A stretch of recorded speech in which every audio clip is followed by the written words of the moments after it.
ನಮಸ್ಕಾರ.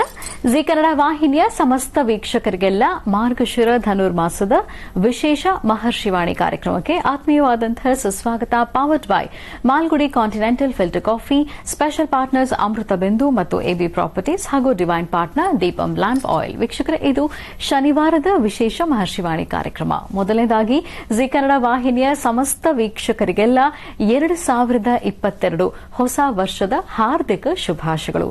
ಈ ವರ್ಷ ನೀವು ಅನ್ಕೊಂಡಿರುವಂತಹ ಎಲ್ಲಾ ಕಾರ್ಯಗಳು ಸಿದ್ಧಿಯಾಗಲಿ, ನಿಮ್ಮೆಲ್ಲ ಆಸೆಗಳು ಈಡೇರಲಿ ಅಂತ ಜಿ ಕನ್ನಡ ವಾಹಿನಿಯ ಪರವಾಗಿ ಮನಸ್ಪೂರ್ವಕವಾಗಿ ಹಾರೈಸ್ತಾ ಇದ್ದೇವೆ. ಇನ್ನು ವೀಕ್ಷಕರೇ, ಅಯ್ಯಪ್ಪ ಸ್ವಾಮಿಯ ಭಕ್ತಾದಿಗಳು ಲಕ್ಷಾಂತರ ಜನ ಇದ್ದಾರೆ. ಆದರೆ ಈಗ ಪ್ರಸ್ತುತ ಕೋವಿಡ್ ನಿಯಮಾವಳಿಗಳು ಇರೋದ್ರಿಂದ ಅಯ್ಯಪ್ಪ ಸ್ವಾಮಿಯ ಸೇವೆ ಸಲ್ಲಿಸೋದು ಮತ್ತು ಸ್ವಾಮಿಯ ದರ್ಶನ ಪಡೆಯೋದು ಕಷ್ಟ ಸಾಧ್ಯ ಆಗಿದೆ. ಹಾಗಾಗಿ ಅಂಥ ಎಲ್ಲಾ ಭಕ್ತಾದಿಗಳಿಗೆ ಇವತ್ತಿನ ನಮ್ಮ ವಿಶೇಷ ಮಹರ್ಷಿವಾಣಿ ಕಾರ್ಯಕ್ರಮ ಬಹಳ ವಿಶೇಷವಾದ್ದು ಅಂತಾನೆ ಹೇಳ್ಬೋದು. ಕಾರಣ, ಬಿಜಾಪುರದಲ್ಲಿ ನಡೆದಂತಹ ಶ್ರೀ ಅಯ್ಯಪ್ಪ ಸ್ವಾಮಿಯ ಆರಾಧನಾ ಕಾರ್ಯಕ್ರಮ ಹೇಗಿತ್ತು ಅಂತ ಇವತ್ತಿನ ಶನಿವಾರದ ಮಹರ್ಷಿವಾಣಿ ಕಾರ್ಯಕ್ರಮದಲ್ಲಿ ನಾವು ನೋಡಲಿದ್ದೇವೆ. ಅದರಲ್ಲೂ ಮೊದಲನೇದಾಗಿ ಡಾಕ್ಟರ್ ಮಹರ್ಷಿ ಆನಂದ್ ಗುರೂಜಿ ಅವರು ಧರ್ಮಶಾಸ್ತ್ರ ಶ್ರೀ ಅಯ್ಯಪ್ಪ ಸ್ವಾಮಿಯ ಭಕ್ತರ ಮನೆಗೆ ಭೇಟಿ ನೀಡಿದ್ರು. ಆ ದೃಶ್ಯಗಳು ಹೇಗಿತ್ತು ಅಂತ ನಾವೀಗ ನೋಡ್ಕೊಂಡು ಬರೋಣ.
ರಲ್ಲಿ ಈ ಒಂದು ಗೋಲ್ ಗುಂಬಸ್ ಇರ್ತಕ್ಕಂಥದ್ದು.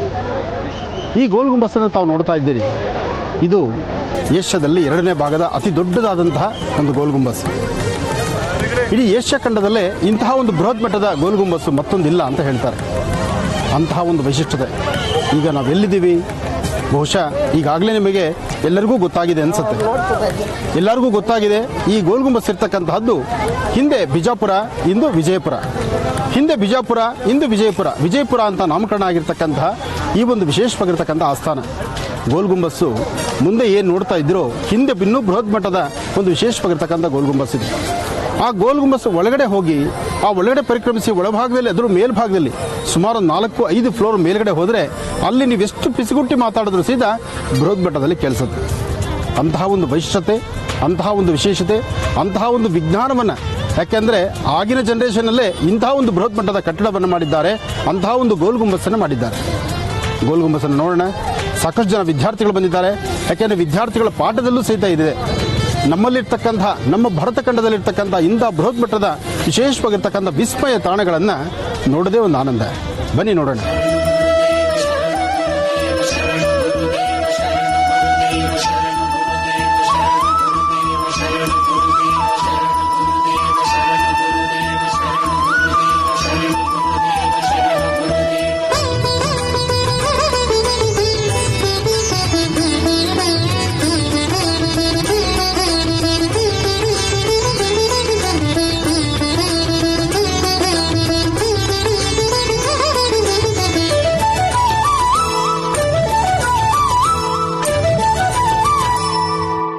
ಸ್ವರದಲ್ಲಿ ಸಂಕಷ್ಟ ತಿಳಿದು ನೋಟದಲ್ಲಿ ನೋವುಗಳ ಅಳೆದು ಶುಭ ತರುವ ಆನಂದ ಗುರುವೇ ಶ್ರೀಚರಣಕ್ಕೆ ಶಿರವ ಮಣಿವೆ ಹಸ್ತದಲ್ಲಿ ಭವಿಷ್ಯ ನುಡಿದ ವನಸಿರಿಯ ಸೌಭಾಗ್ಯ ಸುರಿದ ಬ್ರಹ್ಮರ್ಷಿಯಾನಂದ ಸಿದ್ಧಪೀಠದ ಶ್ರೀ ಗುರುವಿನ ಶಿರವ ಮಣಿವೆ ಶರಣು ಗುರುದೇವ ಶರಣು ಗುರುದೇವ ಶರಣು ಗುರುದೇವ ಶರಣು ಗುರುದೇವ.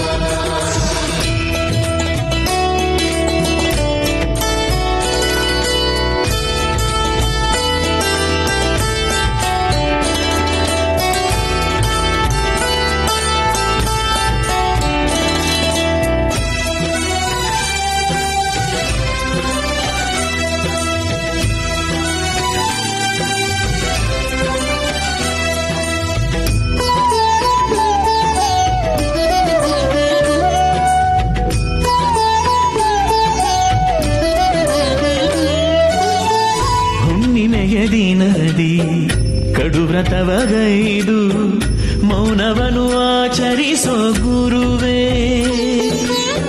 ಶಶಿಕಿರಣ ಬೆಳಕಲಿ ಕಾಡಿಗೆಯ ಮಾಡಿ ಭಕ್ತರನ್ನು ಕಾಪಾಡೋ ಪ್ರಭುವೇ ಹುಣ್ಣಿಮೆಯ ದಿನದಿ ಕಡು ವ್ರತವಗೈದು ಮೌನವನು ಆಚರಿಸೋ ಗುರುವೇ ಶಶಿಕಿರಣ ಬೆಳಕಲಿ ಕಾಡಿಗೆಯ ಮಾಡಿ ಭಕ್ತರನ್ನು ಕಾಪಾಡೋ ಪ್ರಭುವೇ ಜಗದ ಬಂಧು ನೀವು ಸಿದ್ಧಿಯ ಪುರುಷರು ನೀವು ಬಳೆಯ ಸಿದ್ಧಿಯ ಮಾಡಿ ನೀಡಿ ಸೌಭಾಗ್ಯ ತರುವಂತ ವಿಭುವೇ ಸ್ವರದಲ್ಲಿ ಸಂಕಷ್ಟ ತಿಳಿದು ನೋಟದಲ್ಲಿ ನೋವುಗಳ ಅಳೆದು ಶುಭ ತರುವ ಆನಂದ ಗುರುವೇ ಶ್ರೀಚರಣಕ್ಕೆ ಶಿರವ ಮಣಿವೆ ಶರಣು ಗುರುದೇವ ಶರಣು ಗುರುದೇವ ಶರಣು ಗುರುದೇವ ಶರಣು ಗುರುದೇವ.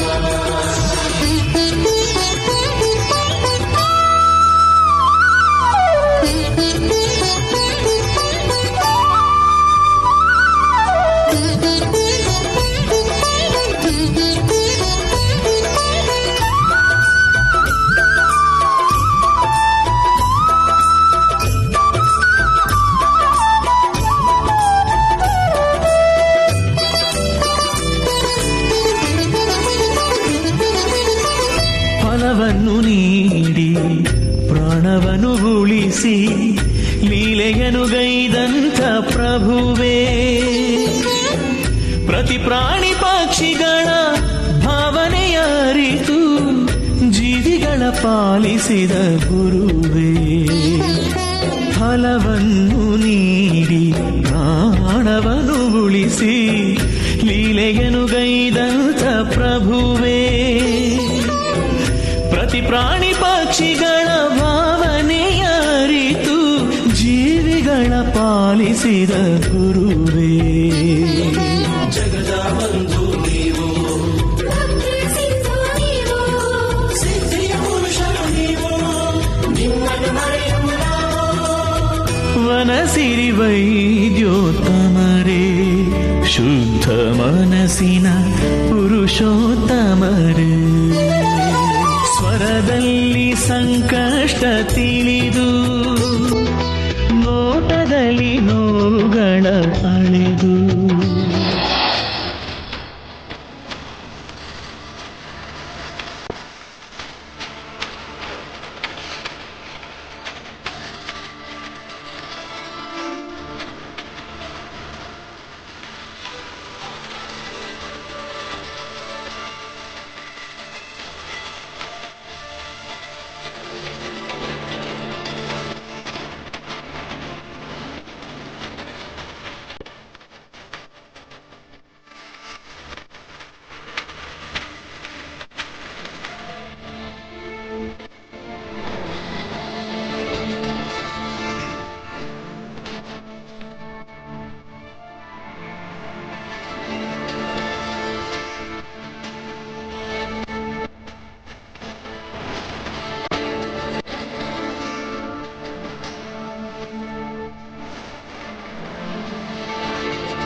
ಧರ್ಮಶಾಸ್ತ್ರ ಹರಿಹರ ಪುತ್ರ ಶ್ರೀ ಅಯ್ಯಪ್ಪ ಸ್ವಾಮಿಯ ಆರಾಧನೆ ಹೇಗೆ ನಡೀತಾ ಇತ್ತು ಬಿಜಾಪುರದಲ್ಲಿ ಅಂತ ನೋಡ್ತಾ ಇದ್ವಿ. ಮತ್ತೆ ಕಾರ್ಯಕ್ರಮನ ಮುಂದುವರಿಸ್ತಾ ಸ್ವಾಮಿಗೆ ಅಭಿಷೇಕವನ್ನ ಹೇಗೆ ನೆರವೇರಿಸಲಾಯಿತು ಅಂತ ಈಗ ನೋಡೋಣ.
ಓಂ ಹರಿಹರ ಸುತನಾನಂದ ಚಿತ್ತನಯ್ಯನಯ್ಯಪ್ಪ ಸ್ವಾಮಿಯೇ. ಓಂ ಸ್ವಾಮಿಯೇ ಸ್ವಾಮಿಯೇ ಸ್ವಾಮಿಯೇ ಸ್ವಾಮಿಯೇ ಅಯ್ಯಪ್ಪೋ ಸ್ವಾಮಿಯಪ್ಪ ಶರಣಾಮಪ್ಪ ಶರಣಾಮಪ್ಪ.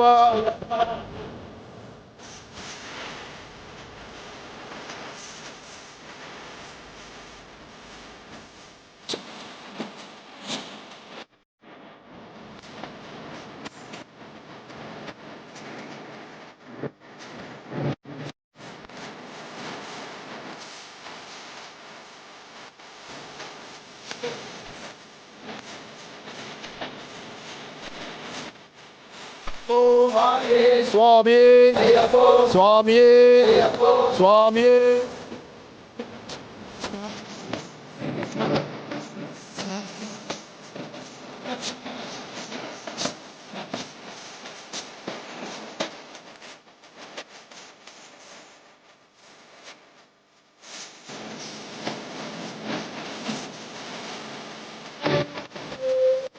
ಅಯ್ಯಪ್ಪೋ ಅಯ್ಯಪ್ಪೋ ಸ್ವಾಮಿಯಪ್ಪ ಶರಣಮಪ್ಪ ಶರಣಮಪ್ಪ ಸ್ವಾಮಿಯೇ ಅಯ್ಯಪ್ಪೋ.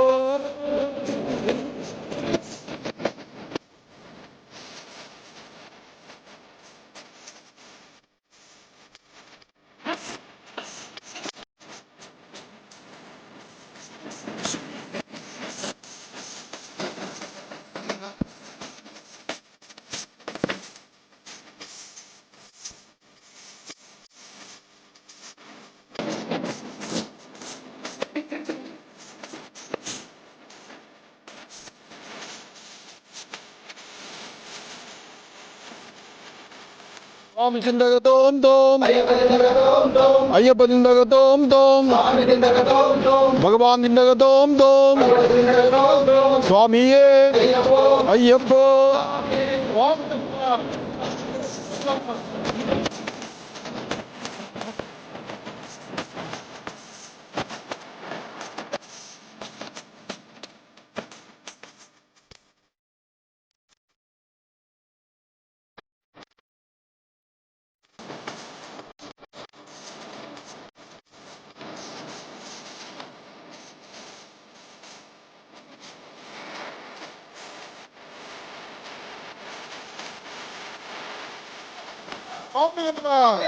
ಶರಣಮಪ್ಪ ಸ್ವಾಮಿಯೇ ಅಯ್ಯಪ್ಪ ಅಯ್ಯಪ್ಪ ಸ್ವಾಮಿಯಪ್ಪ ಸ್ವಾಮಿಯೇ.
ವೀರಂ ಮಹಾ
ಸಾರಥ್ಯದಲ್ಲಿ ಅವರ ನೇತೃತ್ವದಲ್ಲಿ ಬಿಜಾಪುರದಲ್ಲಿ ಶ್ರೀ ಅಯ್ಯಪ್ಪ ಸ್ವಾಮಿಗೆ ವಿಶೇಷವಾದಂತಹ ಅಭಿಷೇಕ ಪೂಜಾರಾಧನೆಯನ್ನ ನೆರವೇರಿಸಲಾಯಿತು. ಆ ಕಾರ್ಯಕ್ರಮ ಹೇಗಿತ್ತು ಅಂತ ನೋಡ್ತಾ ಇದ್ವಿ. ಇಲ್ಲಿ ಡಾಕ್ಟರ್ ಮಹರ್ಷಿ ಆನಂದ್ ಗುರೂಜಿ ಅವರು ವೇದಿಕೆಗೆ ಆಗಮಿಸಿದ್ರು. ಅಪಾರ ಸಂಖ್ಯೆಯಲ್ಲಿ ಭಕ್ತಾದಿಗಳು ಹಾಜರಿದ್ರು. ಅವರೆಲ್ಲರನ್ನ ಉದ್ದೇಶಿಸಿ ಗುರೂಜಿಯವರು ಮಾತನಾಡಿದ್ದಾರೆ. ಅವರೇನ್ ಮಾತನಾಡಿದ್ದಾರೆ ನೋಡ್ಕೊಂಡು ಬರೋಣ.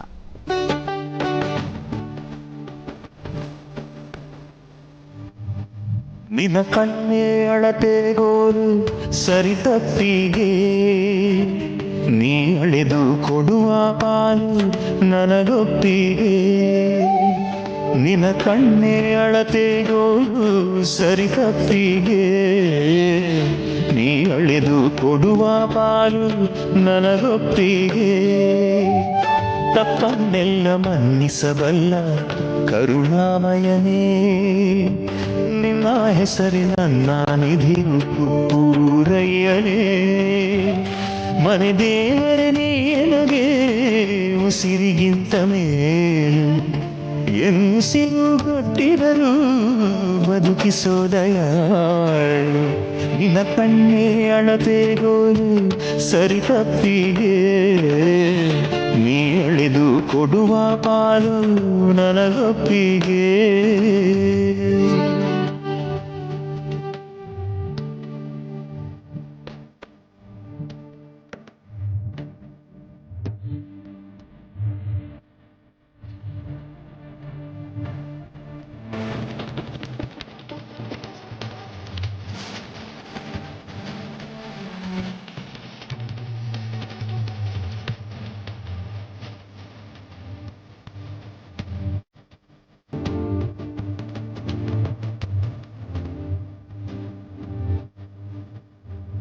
ಯೋಗಿ ಶಿವಯೋಗಿ ನಿನ್ನ ಕರುಣೆಯ ಕಡಲಲ್ಲಿ ಭಕ್ತರ ಎಲ್ಲ ಇಷ್ಟಾರ್ಥಗಳು ಮುದ್ರಾಶಿಯಾಗಿ.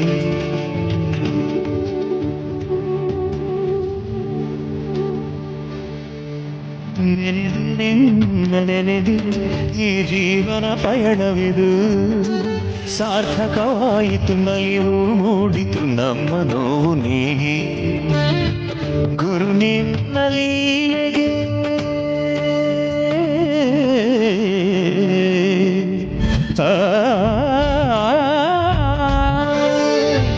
ಗುರು ನಿನ್ನಲೀಗೆ ನಿನ್ನ ಮಹಿಮೆ. ಓಂ ಸ್ವಾಮಿ ಓಂ ಸ್ವಾಮಿ ಓಂ ಸ್ವಾಮಿ. ಸರಿ ತಪ್ಪಿಗೆ ನೀ ಅಳೆದು ಕೊಡುವ ಪಾಲು ನನಗೊಪ್ಪಿಗೆ.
ಕನ್ಯಮೂಲ ಗಣಪತಿ ಭಗವಾನೇ ನಯ್ಯಾಭಿಷೇಕ ಪ್ರಿಯನೇ. ಇಲ್ಲಿರ್ತಕ್ಕಂಥ ತಾಯಂದ್ರು ಹರಿಹರ ಪುತ್ರ ಅಯ್ಯಪ್ಪ ಸ್ವಾಮಿಯ ವಿಶೇಷವಾಗಿರ್ತಕ್ಕಂಥ ಅನುಷ್ಠಾನಕ್ಕೆ ಆಗಮಿಸಿರ್ತಕ್ಕಂಥ ಎಲ್ಲ ತಾಯಂದ್ರಿಗೂ ಹಾಗೂ ಎಲ್ಲ ನನ್ನ ಅಣ್ಣ ತಮ್ಮಂದರಿಗೂ ಹರಿಹರ ಪುತ್ರ ಅಯ್ಯಪ್ಪ ಸ್ವಾಮಿ ದೇವರ ಮಾಲಾಧಾರಿಗಳು ಮಾಲೆ ಹಾಕಿರ್ತಕ್ಕಂಥ ಅಯ್ಯಪ್ಪನ ಭಕ್ತರಿಗೂ ತಮ್ಮೆಲ್ಲರಿಗೂ ಸಹಿತ ಶುಭವಾಗಲಿ. ಒಮ್ಮೆ ನಿಮ್ಮೆರಡೂ ಕೈಗಳ ಮೇಲೆತ್ತಿ ಅಯ್ಯಪ್ಪನ ಭಜನೆಯನ್ನ ಶಬರಿಮಲೆಯಿಂದ ಬಂದಿರತಕ್ಕಂಥ ಸ್ವಾಮಿ ಅಯ್ಯಪ್ಪನ ಮಾಲಾಧಾರಿಗಳು ಶಬರಿಮಲೆಯಲ್ಲಿರ್ತಕ್ಕಂಥ ಅಯ್ಯಪ್ಪನ ವಿಶೇಷವಾಗಿರ್ತಕ್ಕಂಥ ದರ್ಶನ ಮಾಡಬೇಕು ಅಂತ ಹೇಳಿ ಇವತ್ತು ವಿಜಯಪುರ, ಅಂದು ಬಿಜಾಪುರ, ಇಂದು ವಿಜಯಪುರದ ಸಮಸ್ತ ಭಕ್ತರು ಸಹಿತ ಶಬರಿಮಲೆ ಯಾತ್ರೆ ಹೊರಡಲಿಕ್ಕಾಗಿ ಸಾಕಷ್ಟು ಜನ ಭಕ್ತರು ತಯಾರಾಗಿ ನಿಂತಿದ್ದಾರೆ. ನಿಮ್ಮೆರಡೂ ಕೈಗಳ ಮೇಲೆತ್ತಿ ಬಾಸಿ ಜೋರ ಚಪ್ಪಾಳೆನ ಸ್ವಾಮಿಯೇ ಸ್ವಾಮಿಯೇ ಅಯ್ಯಪ್ಪ ಅಯ್ಯಪ್ಪ ಸ್ವಾಮಿಯಪ್ಪ ಶರಣಮಪ್ಪ ಶರಣಮಪ್ಪ ಸ್ವಾಮಿಯೇ ಅಯ್ಯಪ್ಪ ಸ್ವಾಮಿಯಪ್ಪ ಶರಣಮಪ್ಪ ಶರಣಮಪ್ಪ ಸ್ವಾಮಿಯೇ ಅಯ್ಯಪ್ಪ ಸ್ವಾಮಿ ಜಿಂದಗ ತೋಮ್ ತೋಮ್ ಅಯ್ಯಪ್ಪ ಜಿಂದಗ ತೋಮ್ ತೋಮ್ ಭಗವಾನ್ ಜಿಂದಗ ತೋಮ್ ತೋಮ್ ಸ್ವಾಮಿ ಜಿಂದಗ ತೋಮ್ ತೋಮ್ ಸ್ವಾಮಿಯಪ್ಪ ಶರಣಮಪ್ಪ ಶರಣಮಪ್ಪ ಸ್ವಾಮಿಯೇ ಸ್ವಾಮಿಯೇ ಅಯ್ಯಪ್ಪ ಅಯ್ಯಪ್ಪ ಸ್ವಾಮಿಯಪ್ಪ ಶರಣಮಪ್ಪ ಶರಣಮಪ್ಪ ಸ್ವಾಮಿಯೇ ಅಯ್ಯಪ್ಪ ಸ್ವಾಮಿ ಜಿಂದಗ ತೋಮ್ ತೋಮ್ ಅಯ್ಯಪ್ಪ ಜಿಂದಗ ತೋಮ್ ತೋಮ್ ಅಯ್ಯಪ್ಪ ಜಿಂದಗ ತೋಮ್ ತೋಮ್ ಸ್ವಾಮಿ ಜಿಂದಗ ತೋಮ್ ತೋಮ್ ಸ್ವಾಮಿಯೇ ಅಯ್ಯಪ್ಪ ಅಯ್ಯಪ್ಪ ಸ್ವಾಮಿಯೇ ಅಯ್ಯಪ್ಪ ಅಯ್ಯಪ್ಪ ಸ್ವಾಮಿಯಪ್ಪ ಅಯ್ಯಪ್ಪ ಶರಣಮಪ್ಪ ಶರಣಮಪ್ಪ ಶರಣಮಪ್ಪ.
ಅಯ್ಯಪ್ಪ ಸ್ವಾಮಿಯೇ ಸ್ವಾಮಿಯೇ ಶರಣಮಯ್ಯಪ್ಪ.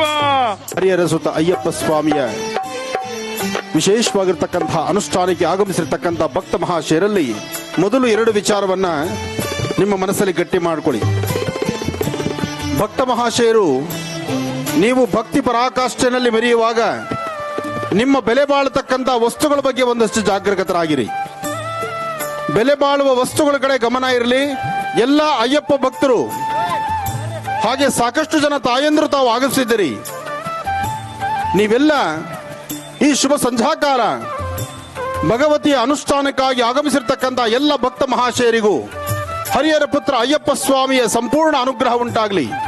ಹಾಗೆ ಈ ಭಾಗದಲ್ಲಿ ಸಾಕಷ್ಟು ಜನ ಪೊಲೀಸ್ ಸಿಬ್ಬಂದಿ ಇವತ್ತಿನ ದಿವಸ ಅವರು ಧರ್ಮ ಕಾರ್ಯಕ್ಕಾಗಿ, ಧರ್ಮಶಾಸ್ತ್ರನ ಸೇವೆಗಾಗಿ, ಹರಿಹರ ಪುತ್ರ ಅಯ್ಯಪ್ಪನ ಸೇವೆಗಾಗಿ ಇವತ್ತಿನ ದಿವಸ ಈ ಒಂದು ಸುವರ್ಣ ಅವಕಾಶವನ್ನು ಮಾಡಿಕೊಟ್ಟಿದ್ದಾರೆ. ಇವತ್ತಿನ ದಿವಸ ಈ ಧರ್ಮ ಕಾರ್ಯ ಹರಿಹರ ಪುತ್ರ ಅಯ್ಯಪ್ಪ ಸ್ವಾಮಿಯ ಸೇವೆ ನಡೆಯುತ್ತೋ ಇಲ್ವೋ ಅನ್ನತಕ್ಕಂತಹದ್ದು ಒಂದು ಸಂದೇಹವಾಗ್ಬಿಟ್ಟಿತ್ತು. ಅಂತದ್ರಲ್ಲಿ ಈ ಭಾಗದ ಪೊಲೀಸ್ ಸಿಬ್ಬಂದಿ ನಮ್ಮ ಜೊತೆಗೆ ಧರ್ಮ ಕಾರ್ಯವನ್ನು ಮಾಡಲಿಕ್ಕಾಗಿ ಅವರು ಸಹಿತ ರಕ್ಷಣೆ ಕೊಡ್ತಿದ್ದಾರೆ. ಅದಕ್ಕಾಗಿ ಪೊಲೀಸ್ ಸಿಬ್ಬಂದಿಗೂ ಹಾಗೂ ಈ ಭಾಗದಲ್ಲಿರ್ತಕ್ಕಂತಹ ಎಲ್ಲ ಜನನಾಯಕರಿಗೂ ಹಾಗೂ ಆಗಮಿಸಿರ್ತಕ್ಕಂಥ ಎಲ್ಲ ಭಕ್ತ ಮಹಾಶಯರಿಗೂ ಹಾಗೂ ಸಾಕಷ್ಟು ಜನ ಋತ್ವಿಜರು ಧರ್ಮಶಾಸ್ತ್ರನ ಈ ವಿಶೇಷವಾಗಿರ್ತಕ್ಕಂಥ ಮಹಾ ಸುದರ್ಶನ ಯಾಗವನ್ನು ಮಾಡಲಿಕ್ಕಾಗಿ ಸಾಕಷ್ಟು ಜನ ಋತ್ವಿಜರು ಆಗಮಿಸಿದ್ದಾರೆ. ಅವರೆಲ್ಲರಿಗೂ ಸಹಿತ ಹಾಗೆ ವಿಶೇಷವಾಗಿರ್ತಕ್ಕಂಥ ವಾದ್ಯವೃಂದ ಬಹುಶಃ ಚಳಿಗಾಗಿ ಸುಮ್ಮನಿದ್ದಾರೇನೋ ಅಷ್ಟೇನೆ, ಈಗ ಬಾರಿಸ್ತಾರವ್ರು ಚೆನ್ನಾಗಿ. ಸ್ವಾಮಿಯೇ ಶರಣಮಯ್ಯಪ್ಪ. ತಾವೆಲ್ಲ ಸಮಾಧಾನವಾಗಿ ಕೂತ್ಕೊಂಡ್ರೆ ಒಂದು 5 ರಿಂದ 10 ನಿಮಿಷ ಒಂದು ಮಹಾಯಜ್ಞದಲ್ಲಿ ಪಾಲ್ಗೊಂಡು ಯಜ್ಞದ ಪೂರ್ಣಾವಧಿ ಕಾರ್ಯಕ್ರಮವನ್ನು ಮುಗಿಸಿ ತದನಂತರ ಹರಿಹರ ಪುತ್ರ ಅಯ್ಯಪ್ಪ ಸ್ವಾಮಿಯ ಸೇವೆಯನ್ನು ಸಲ್ಲಿಸೋಣ. ಈ ಭಾಗದಲ್ಲಿ ಸಾಕಷ್ಟು ಜನ ಹೆಣ್ಣುಮಕ್ಕಳು ತಾಯಂದ್ರು ನಾವು ನಿಂತಿದ್ದೀರಿ. ನೀವೆಲ್ಲ ಮುಂದೆ ಬಂದು ಈ ಕಡೆ ಭಾಗದಲ್ಲಿ ಕೂತ್ಕೊಳ್ಳಿ. ಸಾಕಷ್ಟು ವಿಶಾಲವಾಗಿರ್ತಕ್ಕಂಥ ಸ್ಥಳ ಇದೆ.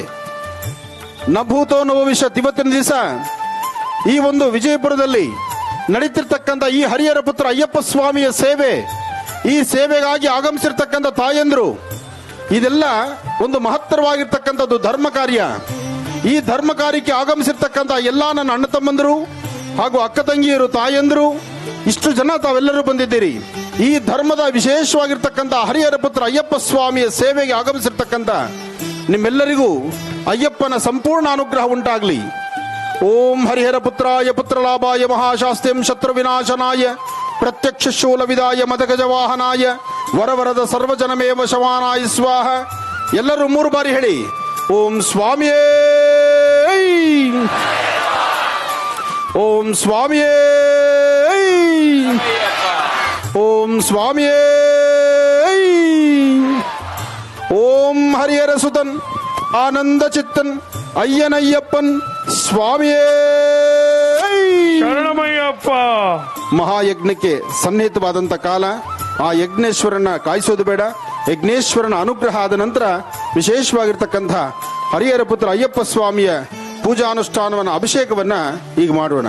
ವಿಜಯಪುರದಲ್ಲಿರ್ತಕ್ಕಂಥ ತಾಯಂದ್ರು, ಹೆಣ್ಣು ಮಕ್ಕಳು ಸೌಮ್ಯಕ್ಕೆ ಹೆಸರುವಾಸಿ ಇದ್ದೀರಿ. ಆವಾಗ್ಲಿಂದ ಮೈಕು ತಲೆಗಿಡೋಣ ಅಂದ್ರೆ ಮನಸ್ಸೇ ಬರ್ತಿಲ್ಲ. ಯಾಕೆಂದ್ರೆ ನಿಮ್ಮನ್ನೆಲ್ಲ ನೋಡಿದ್ರೆ ಉದ್ದೇಶಿಸಿ ಮಾತಾಡಬೇಕು ಎಂಬತಕ್ಕಂಥ ಹಂಬಲ ನನಗೆ. ಅದಕ್ಕೋಸ್ಕರ ನೀವು ಕೂತಂತ ಜಾಗದಲ್ಲೇ ಕೂತ್ಕೊಂಡ್ರೆ, ಯಾವುದೇ ತೊಂದರೆ ತಾಪತ್ರ ಇಲ್ದಿರ ನೀವು ಬೊಂಬೆಗಳಾಗಿದ್ರೆ ನಾನೇ ನೀವಿರೋ ಜಾಗಕ್ಕೆ ಬರ್ತೇನೆ. ನಾನು ಬರಬೇಕಾದ್ರೆ ನೀವೆಲ್ಲ ಸಮಾಧಾನ ಕೂತ್ಕೋಬೇಕು.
ಭಗವಂತನ ಸಾನ್ನಿಧ್ಯದಲ್ಲಿ ನಡೆದಂಥ ಮಹಾಪೂರ್ಣಾಹುತಿ ಮಹಾಯಜ್ಞೇಶ್ವರನ ವಿಶೇಷವಾಗಿರ್ತಕ್ಕಂಥ ಅನುಷ್ಠಾನವನ್ನ ಇಲ್ಲಿ ಸಾಕಷ್ಟು ಜನ ಭಕ್ತ ಸಾಗರ ನಿಮ್ಮೆಲ್ಲರ ಸಮ್ಮುಖದಲ್ಲಿ ಇವತ್ತಿನ ಈ ಮಹಾಯಜ್ಞದಲ್ಲಿ ಪಾಲ್ಗೊಂಡಿರ್ತಕ್ಕಂತಹ ನೀವೇ ಭಾಗ್ಯವಂತರು.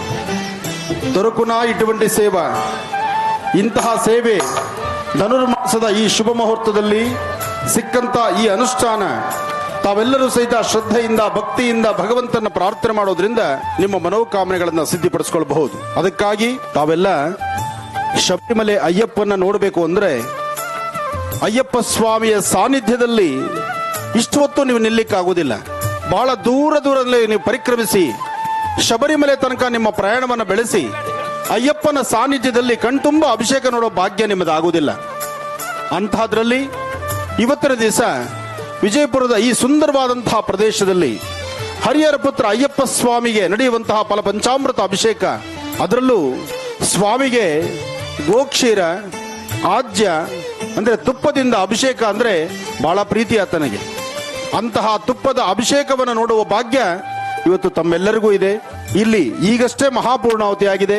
ಪೂರ್ಣಾಹುತಿಗೆ ಒಂದು ಮಂಗಳಾರತಿ ಮಾಡಿ ಮೂಲ ಸಾನ್ನಿಧ್ಯ ಅಂದ್ರೆ ವಿಶೇಷವಾಗಿ ವೇದಿಕೆ ಮೇಲೆ ವಿರಾಜಮಾನನಾಗಿ ಕೂತಿರ್ತಕ್ಕಂತಹ ಹರಿಹರ ಪುತ್ರ ಅಯ್ಯಪ್ಪ ಸ್ವಾಮಿಗೆ ನಡೆಯುವಂತಹ ಮಹಾಭಿಷೇಕವನ್ನ ದರ್ಶನ ಮಾಡೋಣ. ಸ್ವಾಮಿಯೇ ಶರಣಮಯ್ಯಪ್ಪ.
ಇಲ್ಲಿ ಶ್ರೀ ಅಯ್ಯಪ್ಪ ಸ್ವಾಮಿಯ ಅವತಾರದ ಕಥಾಶ್ರವಣವನ್ನ ಮಾಡಿದ್ರು ಡಾಕ್ಟರ್ ಮಹರ್ಷಿ ಆನಂದ್ ಗುರೂಜಿ ಅವರು.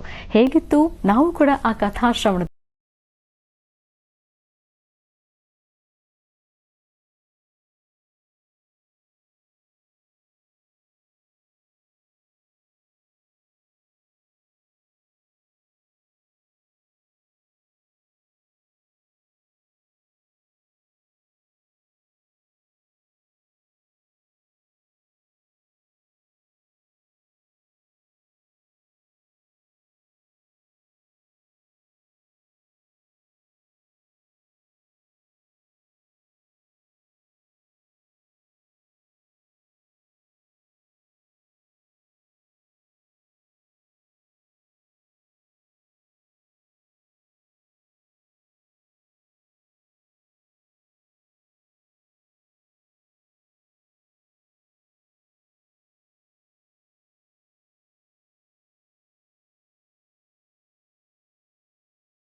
ಓಂ ಸ್ವಾಮಿಯೇ ಶರಣಮಯ್ಯಪ್ಪ.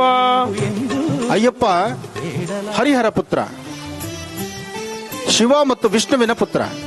ಹರಿಹರ ಪುತ್ರ ಅಯ್ಯಪ್ಪ ಸ್ವಾಮಿ ಆತನ ಜನ್ಮವೇ ಬಹಳ ವಿಶೇಷ. ಮಹಿಷಿಯ ಮರ್ದನನಾಗಿ, ಕಾನನ ವಾಸನನಾಗಿ, ಕಲಿಯುಗ ವರದನಾಗಿ, ಪಂಪೆಯಲ್ಲಿ ಬಾಲಕನಾಗಿ, ಪಂದಳ ಕೋರನಾದಂತಹ ಹರಿಹರ ಪುತ್ರ ಅಯ್ಯಪ್ಪ. ಅಯ್ಯಪ್ಪ ರಾಜನಿಗೆ ಕಾಡಲ್ಲಿ ಸಿಕ್ಕಂತಹ ಪುಟ್ಟ ಮಗು. ಪುಟ್ಟ ಕಂದಮ್ಮ ಕಾಡಿನಲ್ಲಿ ಇದ್ದಂತಹದ್ದು. ಕಾರಣ ಏನಪ್ಪ ಅಂದ್ರೆ ರಾಜಶೇಖರನಿಗೆ ಮಕ್ಕಳಿಲ್ಲ. ಪಂದಳ ರಾಜನಿಗೆ ಮಕ್ಕಳು ಸಂತಾನ ಇಲ್ಲ ಎಂಬತಕ್ಕಂತಹ ಕೊರಗಿನಿಂದ ತನ್ನ ನಿತ್ಯ ಕರ್ಮಾನುಷ್ಠಾನಗಳನ್ನ ನಿತ್ಯ ಮಾಡಬೇಕಾಗಿರ್ತಕ್ಕಂತಹ ಕರ್ಮಫಲಗಳಂದ್ರೆ ಅನುಷ್ಠಾನಗಳೇನಿದೆ ಅವರು ಸಹಿತ ಮರೆತು ಕೂತ್ಕೊಂಡಿದ್ದ. ಆದ್ರೆ ಒಮ್ಮೆ ದಂಪತಿಗಳಿಬ್ರು ಸಹಿತ ಕೂತು ಆಲೋಚನೆ ಮಾಡಿ, ನಿಮ್ಮ ಕರ್ತವ್ಯವನ್ನು ಪಾಲನೆ ಮಾಡಬೇಕು, ಅರಣ್ಯಕ್ಕೆ ಹೋಗಬೇಕು, ಅರಣ್ಯಕ್ಕೆ ಹೋಗಿ ಒಂದಿಷ್ಟು ಆ ಸುಂದರವಾದಂತಹ ಪ್ರಕೃತಿಯನ್ನು ನೋಡಿ ಬನ್ನಿ ಅಂತ ಹೇಳಿ ಆ ರಾಜಶೇಖರನ ಅರ್ಧಾಂಗಿ ಹೇಳಿದ್ದರಿಂದ ರಾಜ ಕಾಡಿಗೆ ಹೋಗ್ತಾನೆ. ಕಾಡಿಗೆ ಹೋದಂತ ರಾಜ ಹೀಗೆ ಒಂದಷ್ಟು ದೂರ ಪರಿಕ್ರಮಿಸ್ತಾ ಇರೋ ಕಾಲದಲ್ಲಿ ಒಂದು ವಟವೃಕ್ಷದ ತಳಗಡೆ ಒಂದು ಪುಟ್ಟ ಬಾಲಕ ಅಳುವ ಒಂದು ಶಬ್ದ ಕೇಳಿಸುತ್ತೆ. ಆ ಅಳುವ ಶಬ್ದವನ್ನ, ಆ ಪುಟ್ಟ ಬಾಲಕನ ಅಳುವ ಶಬ್ದವನ್ನ ಕಂಡು ಈ ದಟ್ಟವಾದಂತಹ ಅರಣ್ಯದಲ್ಲಿ ಒಂದು ಮಗು ಅಳೋದು ಅಂದ್ರೆ ಏನ್ ಸಾಮಾನ್ಯವಾ? ಯಾವ ಪ್ರಾಣಿ ಪಕ್ಷಿಗಳು ಬಂದು ಈ ಮಗು ನೆತ್ಕೊಂಡು ಹೋಗ್ಬಿಡುತ್ತೋ, ಆದರೂ ಸಹಿತ ಈ ಮಗು ಅಳು ಶಬ್ದ ನಾನು ಕೇಳಿಸ್ತಿದೆ ಅಂದ್ರೆ ಬಹುಶಃ ನನ್ನ ಮನೆಗೆ ಬರಲಿಕ್ಕೆ, ನನ್ನ ರಾಜ್ಯಕ್ಕೆ ಬರಲಿಕ್ಕೆ ಭಗವಂತ ಕೊಟ್ಟಂತ ವರದಾನ ಅಂತ ಹೇಳಿ ರಾಜ ಹಾಗೆ ಸ್ವಲ್ಪ ದೂರ ಪರಿಕ್ರಮಿಸ್ತಾನೆ. ಸ್ವಲ್ಪ ದೂರ ಪರಿಕ್ರಮಿಸಿದ ನಂತರ ಇನ್ನಷ್ಟು ದೂರಕ್ಕೆ ಹೀಗೆ ಮುಂದುವರಿತಾ ಹಾಗೆ ಇನ್ನಷ್ಟು ದೂರ ಹೊರಡ್ತಾನೆ. ಆಗ ಹರಿಹರ ಪುತ್ರ ಅಯ್ಯಪ್ಪ ಮಣಿಕಂಠ ಚಿಕ್ಕದಾದಂತ ಪುಟ್ಟದಾದಂತ ಕಂದಮ್ಮ ಆತ ಕಾಡಲ್ಲಿ ಮಲಗಿರ್ತಕ್ಕಂಥದ್ದನ್ನ ಕಾಣ್ತಾನೆ. ಅಲ್ಲಿವರೆಗೂ ಆ ಮಗುವಿಗೆ ರಕ್ಷೆ ಕೊಡ್ತಿರತಕ್ಕಂಥದ್ದು ಒಂದು ನಾಗ ಆ ಮಗುವಿನ ಶಿರದ ಮೇಲಿದ್ದು ರಕ್ಷಣೆ ಕೊಡ್ತಿರತ್ತೆ. ಇತ್ತ ರಾಜ ಬಂದ ತಕ್ಷಣ ಆ ನಾಗ ಮಾಯವಾಗುತ್ತೆ. ಸುತ್ತಮುತ್ತ ಎಲ್ಲ ನೋಡ್ತಾನೆ. ದಟ್ಟವಾದಂತಹ ಅರಣ್ಯ, ಅಭಯಾರಣ್ಯ. ಆ ಅಭಯಾರಣ್ಯದಲ್ಲಿ ಯಾರು ಬಂದು ಆ ಮಗುನ ಸಾಕ್ಲಿಕ್ಕಾಗತ್ತೆ? ಆ ಮಗುನಲ್ಲಿ ಬಿಟ್ಟು ಹೋಗ್ಲಿಕ್ಕಾಗತ್ತೆ? ಇಲ್ಲಿ ಯಾವ ತಾಯಿ ಇದ್ದಾಳೆ? ಇಂತಹ ಅರಣ್ಯದಲ್ಲಿ ಯಾವ ಹೆಣ್ಣು ಮಕ್ಕಳು ಬರ್ಲಿಕ್ಕೂ ಆಗಲ್ಲ. ಇಲ್ಲಿ ಪ್ರಸವ ವೇದನೆ ಆಗುವುದೂ ಇಲ್ಲ. ಪ್ರಸವ ವೇದನೆ ಆಗ್ಲಿಲ್ಲ ಅಂದ್ರೆ ಇನ್ನು ಮಗು ಹುಟ್ಟೋದಾದ್ರೂ ಹೇಗೆ? ಇದೊಂದು ಕಾರಣೀಭೂತ. ಇಂತಹ ಪರಿಸ್ಥಿತಿ ಇದ್ದಾಗ ಅಲ್ಲಿರ್ತಕ್ಕಂತಹ ಆ ಮಣಿಕಂಠನ್ನ ರಾಜ ತನ್ನ ಭಟ್ಟರನ್ನ ಕರೆಸಿ ಆ ಮಗುವನ್ನು ಜೋಪಾನವಾಗಿ ತನ್ನ ಇದರಲ್ಲಿ ಇಟ್ಕೊಂಡು ಯಾರಿಗೂ ಗೊತ್ತಾಗದಂತ ರೀತಿ ರಾಜ್ಯಕ್ಕೆ ಬಂದ್ಬಿಡ್ತಾನೆ. ಆದ್ರೆ ಯಾವ ಮಗುನೋ ಏನೋ ರಸ್ತೆಯಲ್ಲಿ ಒಂದು ಮಗು ಸಿಕ್ಕಿದೆ ಅಂದ್ರೆ ಆ ಮಗುನ ನಾವು ಮನೆಗೆ ತರೋದಿಲ್ಲ. ಯಾಕೆಂದ್ರೆ ಆ ಮಗು ಜಾತಿ, ಮತ, ಪಂಥ ಎಲ್ಲಕ್ಕಿಂತ ಮೇಲಾಗಿ ಆ ಮಗು ಲಾಭದಲ್ಲಿ ಬರುತ್ತೋ ಕೇಡಾಗಿ ಬರುತ್ತೋ ಅದು ಚಿಂತನೆ ಮಾಡ್ತೀವಿ ನಾವು. ಇಷ್ಟೆಲ್ಲ ಚಿಂತನೆ ಮಾಡ್ತಕ್ಕಂಥ ನಮ್ಮಲ್ಲೇ ಇಷ್ಟಿದ್ರೆ ಒಬ್ಬ ರಾಜ ತನ್ನ ರಾಜ್ಯಕ್ಕೆ ಆ ಮಗುನ ತಗೊಂಡು ಹೋಗ್ಬೇಕಾದ್ರೆ ಇನ್ನೆಷ್ಟು ಆಲೋಚನೆ ಮಾಡ್ತಾನೆ. ಆದ್ರೆ ಎಲ್ಲಾ ಚಿಂತನೆಗಳನ್ನು ಆಲೋಚನೆ ಮಾಡಿದ್ರೆ ಆತನಿಗೆ ಅರಿವಿಗೆ ಬಂದದ್ದು ಇದು ಮಹಾವಿಷ್ಣುವಿನ ಪ್ರಸಾದ, ಶಿವಪ್ರಸಾದ ಅಂತ ಹೇಳಿ ಆ ಮಗುನ ರಾಜ್ಯಕ್ಕೆ ಕರ್ಕೊಂಡು ಬರ್ತಾನೆ. ಒಂದು ನಾಗ ಆ ಮಗುವಿನ ಶಿರದ ಮೇಲಿದ್ದು ರಕ್ಷಣೆ ಕೊಡ್ತಿರತ್ತೆ. ಇತ್ತ ರಾಜ ಬಂದ ತಕ್ಷಣ ಆ ನಾಗ ಮಾಯವಾಗುತ್ತೆ. ಸುತ್ತಮುತ್ತ ಎಲ್ಲ ನೋಡ್ತಾನೆ. ದಟ್ಟವಾದಂತಹ ಅರಣ್ಯ, ಅಭಯಾರಣ್ಯ. ಆ ಅಭಯಾರಣ್ಯದಲ್ಲಿ ಯಾರು ಬಂದು ಆ ಮಗುನ ಸಾಕ್ಲಿಕ್ಕಾಗತ್ತೆ? ಆ ಮಗುನಲ್ಲಿ ಬಿಟ್ಟು ಹೋಗ್ಲಿಕ್ಕಾಗತ್ತೆ? ಇಲ್ಲಿ ಯಾವ ತಾಯಿ ಇದ್ದಾಳೆ?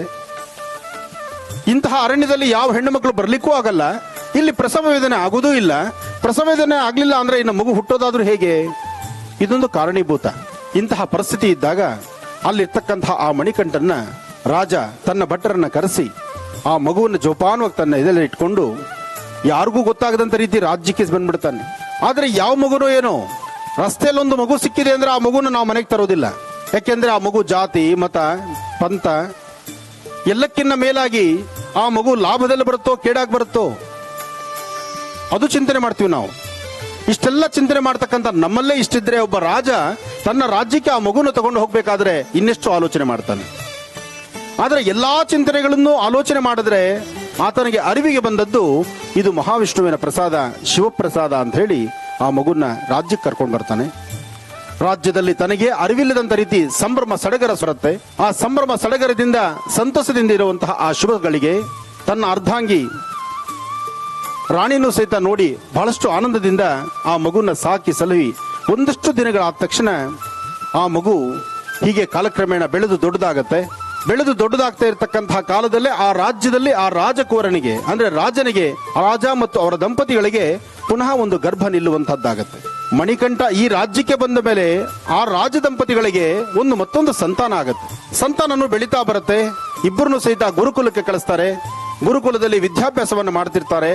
ವಿದ್ಯಾಭ್ಯಾಸವನ್ನು ಮಾಡುವಂತಹ ಕಾಲದಲ್ಲಿ ಇನ್ನೇನು ವಿದ್ಯಾಭ್ಯಾಸ ಮುಗಿತಾ ಬರುತ್ತೆ. ಇತ್ತ ಯಾತಕ್ಕಾಗಿ ಅಯ್ಯಪ್ಪ ಬಂದಿದ್ದಾನೆ ಆ ಅಯ್ಯಪ್ಪನ ಜನನ ಏನಕ್ಕಾಗಿದೆ, ಜನನವಾಗಿರತಕ್ಕಂತಹ ಆ ರೀತಿ ನೀತಿಗಳೇನು, ಹರಿಹರ ಪುತ್ರ ಅಯ್ಯಪ್ಪ ಸ್ವಾಮಿ ಮಹಿಷಿ ಮರ್ದನನಿಗೆ ಆ ಸುಂದರವಾದಂತಹ ಕ್ಷಣ ಬಂದೇ ಬಿಡುತ್ತೆ. ನಾರದ ಮಹರ್ಷಿಗಳು ಎಚ್ಚರಿಸ್ತಾರೆ, ಅಯ್ಯಪ್ಪ ನೀನು ಬಂದಿರತಕ್ಕಂತಹ ಈ ಭೂಲೋಕಕ್ಕೆ ನೀನು ಬರಲಿಕ್ಕೆ ಕಾರಣ ಆದ್ರೂ ಏನು, ಆ ಕಾರಣವನ್ನು ಮರೆತು ನೀನು ಇಲ್ಲಿ ಅಭ್ಯಾಸವನ್ನು ಮಾಡ್ತಿದ್ಯಾ, ನಿನ್ನ ವಿದ್ಯಾಭ್ಯಾಸದ ಕಾಲದಲ್ಲಿ ನಿನ್ನ ಜವಾಬ್ದಾರಿನ ನೀನು ಎಚ್ಚರಿಸಿಕೊಳ್ಬೇಕಾಗಿದೆ ಅಂತ ಹೇಳಿದಾಗ ಆ ಬಾಲವಟು ಹರಿಹರ ಪುತ್ರ ಅಯ್ಯಪ್ಪ ಮಹಿಷಿ ಮರ್ದನನ್ನ ಮಾಡ್ತಾನೆ. ಅದಾದ ನಂತರ ತನ್ನ ರಾಜ್ಯಕ್ಕೆ ಬರ್ತಾನೆ, ಪಂದಳ ರಾಜನ ಸಾನ್ನಿಧ್ಯಕ್ಕೆ ಬರ್ತಾನೆ. ಆಗ ಅಲ್ಲಿರ್ತಕ್ಕಂಥ ಆ ರಾಜ ಸಾನ್ನಿಧ್ಯದಲ್ಲಿ ಪ್ರತಿಯೊಬ್ಬರ ಮನೆಯಲ್ಲೂ ಇದಿರಬಹುದು, ಪ್ರತಿಯೊಂದು ಊರಲ್ಲೂ ಇರಬಹುದು. ಅಂದ್ರೆ ಒಂದಿಷ್ಟು ಆಲೋಚನೆ ಇದೆ, ಒಂದು ಒಳ್ಳೇದಿದ್ದ ಮೇಲೆ ಕೆಟ್ಟದಿರಲೇಬೇಕಲ್ಲ. ಹಾಗೆ ಒಂದು ಕುಟುಂಬದಲ್ಲಿದ್ದಂತಹ ಕಿವಿ ಹಿಂಡುವಂತಹ ಒಂದು ವ್ಯಕ್ತಿ ಅಥವಾ ಆ ರಾಜ್ಯದಲ್ಲಿದ್ದಂತಹ ಮಂತ್ರಿ ರಾಣಿಗೆ ಕಿವಿ ತುಂಬುತ್ತಾನೆ, ಅಮ್ಮ ನಿನ್ನ ಗರ್ಭದಲ್ಲಿ ಹುಟ್ಟಿರ್ತಕ್ಕಂತಹ ಮಗು ಈ ರಾಜ್ಯವನ್ನು ಆಳಬೇಕು. ಅಂತಹದ್ದು ಕಾಡಲ್ಲಿ ಸಿಕ್ಕಿರ್ತಕ್ಕಂತಹ ಹುಡುಗ, ಕಾಡಲ್ಲಿ ಸಿಕ್ಕಿರ್ತಕ್ಕಂಥ ಮಣಿಕಂಠನಿಗೆ ನಿನ್ನ ರಾಜ್ಯಭಾರವನ್ನ ಕಟ್ಟಿಬಿಟ್ರೆ ನಿನ್ನ ಮಗನ ಗತಿ ಏನು? ನಾಳೆ ಪುನಃ ಆತನ ವಂಶ ಪಾರಂಪರಿಕವಾಗಿ ಅವನಿಗೆ ರಾಜ್ಯ ಹೋಗ್ಬಿಡುತ್ತೆ, ನಿನ್ನ ಮಗನಿಗೆ ರಾಜ್ಯ ಇಲ್ಲ. ನಿನ್ನ ಮಗನಿಗೆ ರಾಜ್ಯವಿಲ್ಲದಿಂದ ಆದಷ್ಟು ಬೇಗ ನಿನ್ನ ರಾಜೇಂದ್ರನಿಗೆ, ನಿನ್ನ ಪತಿದೇವರಿಗೆ ಹೇಳಿ ನಿನ್ನ ಮಗನಿಗೆ ರಾಜ್ಯ ಸಿಗಬೇಕು, ಆ ತರ ಮಾಡು ಅಂತ ಹೇಳ್ತಾನೆ. ಆದ್ರೆ ಮಣಿಕಂಠನ ಮೇಲೆ ಅಪಾರವಾದಂತಹ ವಿಶ್ವಾಸ, ಹರಿಹರ ಪುತ್ರ ಅಯ್ಯಪ್ಪನ ಮೇಲೆ ಅಪಾರವಾದಂತಹ ವಿಶ್ವಾಸ ಆ ರಾಜನಿಗೆ. ಅಂತಹ ರಾಜೇಂದ್ರನಿಗೆ ವಿಶ್ವಾಸ ಇರ್ತಕ್ಕಂಥದ್ದನ್ನ ಏನು ಮಾಡಿದ್ರು ಸಹಿತ ಆ ರಾಣಿ ಮಾತನ್ನ ಕಿವಿಯಲ್ಲಿ ಆಲಿಸ್ಕೊಳ್ಳೋದೇ ಇಲ್ಲ, ಕೇಳಿಸ್ಕೊಳ್ಳೋದೇ ಇಲ್ಲ. ಇನ್ನೇನು ಮಾಡಬೇಕು?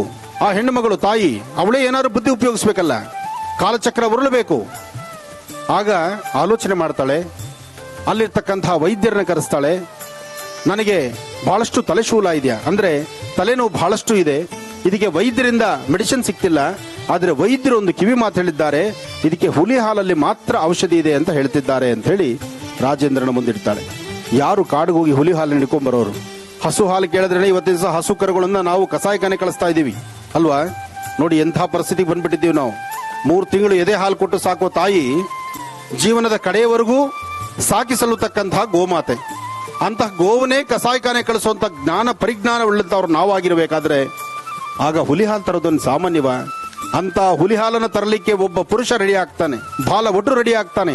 ಹರಿಹರ ಪುತ್ರ ಅಯ್ಯಪ್ಪ ನಾನು ತರ್ತೀನಿ ಹುಲಿ ಹಾಲನ್ನ, ಆ ಹುಲಿನ ಮನೆಗೆ ನಾನು ಕರ್ಕೊಂಡು ಬರ್ತೀನಿ ಅಂತ ಸೀದಾ ಕಾಡು ಹೊರಟೇ ಬಿಡ್ತಾನೆ. ಎಷ್ಟೇ ಆದ್ರೂ ಹರಿಹರ ಪುತ್ರ ಅಯ್ಯಪ್ಪ ಶಕ್ತಿವಂತ, ಆ ಶಕ್ತಿ ಚೈತನ್ಯ ಅವನಲ್ಲಿರೋದ್ರಿಂದ ಅರಣ್ಯಕ್ಕೆ ಸ್ವಲ್ಪ ದೂರ ಪರಿಕ್ರಮಿಸುತ್ತಿದ್ದಂಗೆ ಅಲ್ಲಿ ಒಂದು ಬೃಹತ್ ಬೆಟ್ಟದ ವಿಶೇಷವಾಗಿರ್ತಕ್ಕಂಥ ವೃಕ್ಷದ ತಳಭಾಗದಲ್ಲಿ ಒಂದು ಹುಲಿ. ಆ ಹುಲಿ ರೆಡಿಯಾಗಿರುತ್ತೆ ಹರಿಹರ ಪುತ್ರ ಅಯ್ಯಪ್ಪನ ಸೇವೆಗೆ. ಹುಲಿ ಮೇಲೆ ಕೂತ್ಕೊಳ್ತಾನೆ, ಸೀದಾ ಅರಣ್ಯದಿಂದ ಆತ ಅರಮನೆಗೆ ಬರ್ತಾನೆ. ಅರಮನೆಗೆ ಒಳಗಡೆ ಇನ್ನು ಹುಲಿ ಮೇಲೆ ಬರ್ತಿದ್ದಾನೆ ಅಂತ ಗೊತ್ತಾದ ತಕ್ಷಣ ಇಲ್ಲಿ ತಾಯಿಗೆ ಅವಾಗಲೇ ತಲೆನೋವು ಮಾಯ. ಏನು ಹುಲಿ ಕಾಡಿಂದ ಬರ್ತಕ್ಕಂಥ ಹುಲಿ ರಾಜ್ಯಕ್ಕೆ ಬಂದು ಬಿಟ್ರೆ ಬಹುಶಃ ಇಷ್ಟು ಜನ ನಾವು ಸೇರಿದ್ದೀವಿ, ಇಲ್ಲೊಂದು ಕರಡಿ ಬಂತು ಅಂದ್ರೆ ಸಾಕು, ನಾವು ಯಾರು ಇಲ್ಲಿ ಇರೋದಿಲ್ಲ. ಒಂದು ಕರಡಿ ಬಂದ್ರೆ ನಾವಿರೋದಿಲ್ಲ ಅಲ್ವಾ? ಅಂತಹದ್ದು ಒಂದು ಹುಲಿ ಬಂದ್ರೆ ನಿಲ್ಲದುಂಟ? ಹಾಗೆ ಆ ತಾಯಿಗೆ ತಲೆನೋವು, ತನಗಿರ್ತಕ್ಕಂಥ ಉದರ ಶೂಲ ಎರಡೂ ಹೋಯ್ತು. ಆದ್ರೂ ಸಹಿತ ಅದಾದ ಮೇಲೆ ಹರಿಹರ ಪುತ್ರ ಅಯ್ಯಪ್ಪ ಒಂದು ಮಾತು ಹೇಳ್ತಾರೆ ರಾಜನಿಗೆ, ಅಯ್ಯ ರಾಜೇಂದ್ರನೇ, ನನ್ನ ತಂದೆ ಆಗು, ನನಗೆ ಒಳ್ಳೆ ವಿದ್ಯೆ ಜ್ಞಾನ ಎಲ್ಲವನ್ನೂ ದಯಪಾಲಿಸಿದ್ದೀರಿ. ಹಾಗೆ ನಾನು ಬಂದಿರತಕ್ಕಂತಹದ್ದು ನನ್ನ ನಾನು ಜನ್ಮ ತಾಳಿರ್ತಕ್ಕಂತಹದ್ದು ಈ ರಾಜ್ಯದಲ್ಲಿದ್ದು ರಾಜ್ಯವನ್ನು ಆಳ್ಲಿಕ್ಕಲ್ಲ, ಜಗತ್ತನ್ನ ಸಂರಕ್ಷಣೆ ಮಾಡ್ಲಿಕ್ಕಾಗಿ, ಜಗತ್ತಿನಲ್ಲಿರ್ತಕ್ಕಂಥ ಕಷ್ಟವನ್ನು ಹೊಡೆದೋಡಿಸ್ಲಿಕ್ಕಾಗಿ. ಹಾಗೆ ಅಂತಹ ಸಾನ್ನಿಧ್ಯದಲ್ಲಿ ನಿತ್ಯ ಅನುಷ್ಠಾನತನಾಗಿ ಮಂದಹಾಸನಾಗಿ ವಿಶೇಷವಾಗಿರ್ತಕ್ಕಂತಹ ಯೋಗ ಮುದ್ರೆನಲ್ಲಿ, ಚಿನ್ಮುದ್ರೆ ಯೋಗ ಮುದ್ರೆಯಲ್ಲಿ ಕೂತು ಬರ್ತಕ್ಕಂತಹ ಭಕ್ತರನ್ನ ಹರಿಸ್ತೀನಿ ನಾನು. ಅದಕ್ಕಾಗಿ ನಾನು ಬೀಸುವಂತ ಅಂದ್ರೆ ನಾನು ಹೊಡೆಯುವಂತ ಬಾಣ ಯಾವ ಸಾನ್ನಿಧ್ಯದಲ್ಲಿ ಹೋಗಿ ಕೂತ್ಕೊಳ್ಳುತ್ತೋ ಆ ಸಾನ್ನಿಧ್ಯದಲ್ಲಿ ನನಗೆ ಪುಟ್ಟದಾದಂತಹ ಒಂದು ಆಲಯವನ್ನ ಕಟ್ಟಿಸಿ ಅಂತ ಹೇಳ್ತಾನೆ. ನೋಡಿದ್ರಲ್ಲ ವೀಕ್ಷಕರೇ, ಇವತ್ತಿನ ವಿಶೇಷ ಮಹರ್ಷಿವಾಣಿ ಕಾರ್ಯಕ್ರಮ ತಮ್ಮೆಲ್ಲರಿಗೂ ಇಷ್ಟವಾಗಿದೆ ಅಂತ ಭಾವಿಸ್ತಾ ಇವತ್ತಿನ ಕಾರ್ಯಕ್ರಮವನ್ನು ಇಲ್ಲಿಗೆ ಮುಕ್ತಾಯಗೊಳಿಸುವಂತಹ ಸಮಯ ಇದಾಯಿತು. ಮತ್ತೆ ಮುಂದಿನ ಶನಿವಾರ ಕೂಡ ಬಿಜಾಪುರದಲ್ಲಿ ನಡೆದಂತಹ ಧರ್ಮಶಾಸ್ತ್ರ ಹರಿಹರ ಪುತ್ರ ಶ್ರೀ ಅಯ್ಯಪ್ಪ ಸ್ವಾಮಿಯ ವಿಶೇಷ ಕಾರ್ಯಕ್ರಮ ಮುಂದುವರಿಯಲಿದೆ. ಖಂಡಿತವಾಗಿಯೂ ತಪ್ಪದೆ ವೀಕ್ಷಿಸಿ ಅಂತ ಹೇಳ್ತಾ ಮತ್ತೊಮ್ಮೆ ಜಿ ಕನ್ನಡ ವಾಹಿನಿಯ ಪರವಾಗಿ ಜಿ ಕನ್ನಡ ವಾಹಿನಿಯ ಸಮಸ್ತ ವೀಕ್ಷಕರಿಗೆಲ್ಲ ಹೊಸ ವರ್ಷದ ಹಾರ್ದಿಕ ಶುಭಾಶಯಗಳನ್ನು ತಿಳಿಸ್ತಾ ಮತ್ತೆ ನಿಮ್ಮ ಭೇಟಿ ಸೋಮವಾರ ಬೆಳಗ್ಗೆ 8 ಗಂಟೆಗೆ ಇದೆ ಮಹರ್ಷಿವಾಣಿ ನೇರ ಪ್ರಸಾರ ಕಾರ್ಯಕ್ರಮದಲ್ಲಿ. ನಮಸ್ಕಾರ.